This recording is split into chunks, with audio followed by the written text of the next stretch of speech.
जय महाराष्ट्र.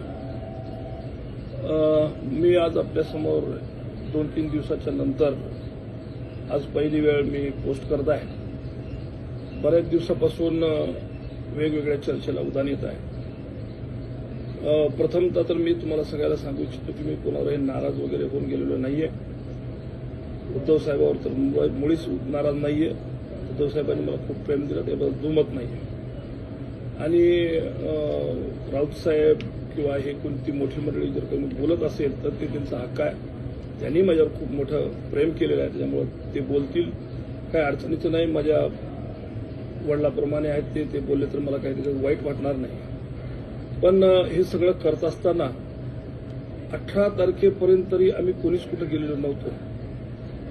पण ज्या पद्धतीचं गैरविश्वास किंवा अतिरेक झाला बोलण्याचा, त्याच्यानंतर बऱ्याचशा मंडळीने विचार केला की आता तिथं थांबून सुद्धा काही फार उपयोग होणार नाही. आणि खरं सांगायचं तर आपण सर्वांना माहिती आहे की खूप दिवसापासून आपण पाहतोय की सत्तेशिवाय कुठलेही कामं कार्यकर्त्याची होत नाहीये.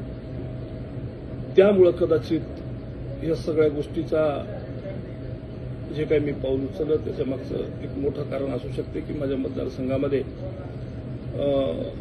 विकास कामे करावं लागतील. लोकांनी खूप मोठ्या आशेनं मला निवडून दिलेलं आहे आणि मला त्यांची कामं करणं कर्मप्राप्त आहे.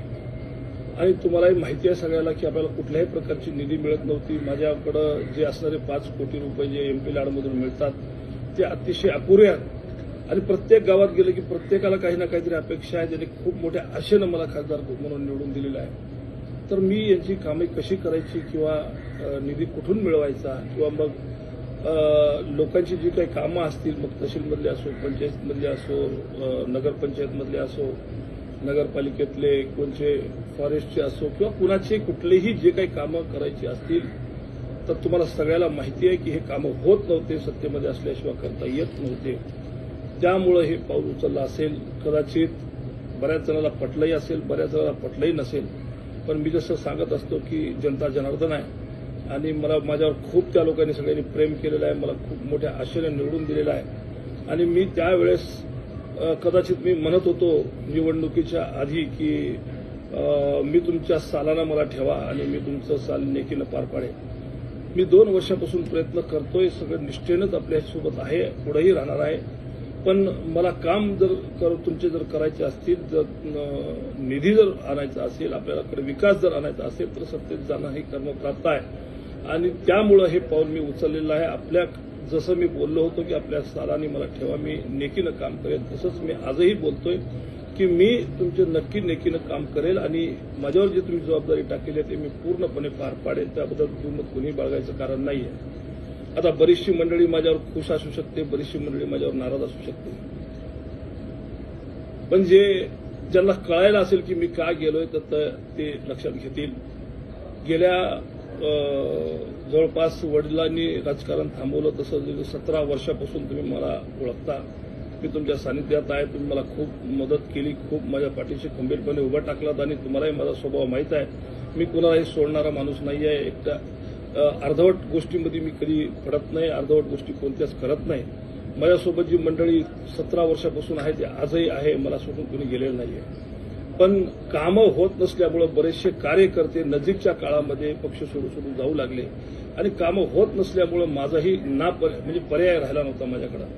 त्यामुळे मी हे निर्णय घेतला असेल तर काही जण नाराज असतील, काही जण खुश असतील. ठीक आहे, नाराज असले त्यांची मी नाराजी काढण्याचा नक्की प्रयत्न करेन.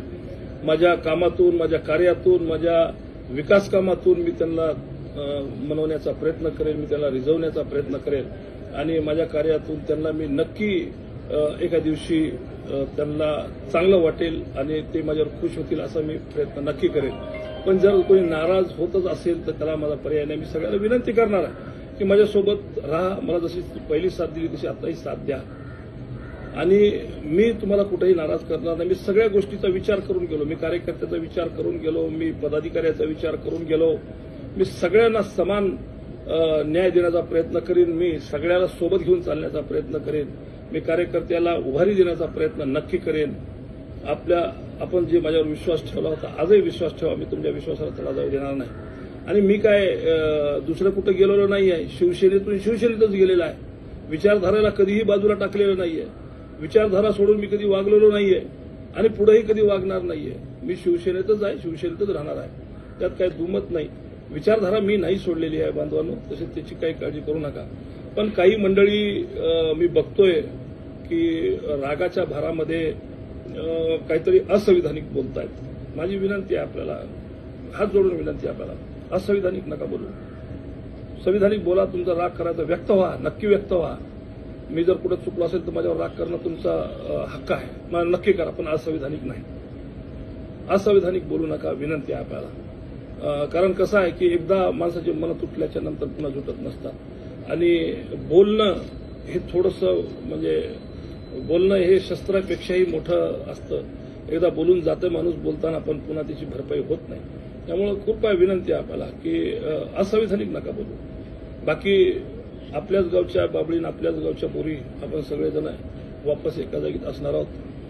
सगळ्यालाच एकूण एकाच्या सोबत राहावं लागतं, काम करावं लागतं आणि त्यातल्या त्यात मी आपल्याला सगळ्याला सांगितलेलं आहे की मी आपला ऋणी आहे. माझ्यासोबत जर कोणी यायचं नसेल तरी मी कोणाला आग्रह करणार नाहीये. नका येऊ, पण मी तुमच्यासोबत आहे. तुम्ही माझ्यासोबत जसं होतात तसं मीही तुमच्यासोबत आयुष्यभर राहीन. 3 वर्षासाठी नाही, मी आयुष्यभर तुमच्यासाठी राहीन. तुम्ही जरी मला काही माझ्यासोबत आले नसेल, मी तुमच्यासोबत नक्की राहीन आणि त्याच्यासाठी काही कुठल्याही गोष्टीची शंका करण्याचं काही कारण नाही आहे. पण जसं जरी बोलणं आहे ते थोडंसं आपण टाळलं पाहिजे असं माझं मत आहे. बाकी कसं आहे की बरेच लोक वेगवेगळी भाषा करतायत. असं झालं तर तसं, तसं झालं तर तसं. राऊतसाहेब आमचे काल परवा म्हणले की झोडून काढू, हे करू, ते करू. तर ठीक आहे, मोठे माणसं आहेत, माझ्या वडिलाप्रमाणे आहेत, त्यांना काही बोललं तरी चालते, त्यांनी म्हणू द्या, हरकत नाही. पण कसं आहे, झोडायला तोडायला कोणीच कोणाच्या ऊन कमी नसते. या सगळ्या गोष्टीचा विचार करूनच माणूस सगळ्या गोष्टी करत असतो. कदाचित न कळत कोण ना कोणतरी म्हणजे हे यांचं ऐकून असं जर काही करायचा प्रयत्न जरी झाला तर एखाद्या वेळेस सावध नसताना एखादा गोष्ट होऊ शकते. पण त्याच्यानंतरचे परिणाम तुम्हाला माहीत असतील की काय होऊ शकतात. त्यामुळे आपल्याला एकदा सगळ्यांना विनंती करतो की असं कुठलाही असंविधानिक पद्धतीनं वागू नका. बरं नाही राहणार आहे ते. बाकी सगळ्या माझ्या मित्राला, सगळ्या माझ्या कार्यकर्त्याला विनंती आहे की माझ्यासोबत यावं. मी आपली काळजी घ्यायला तत्पर आहे. हमेशा तुमच्यासोबत होतो, हमेशा तुमच्यासोबत राहील. त्यात कुठल्याही दुमत कोणी बाळगायची गरज नाही. जय महाराष्ट्र.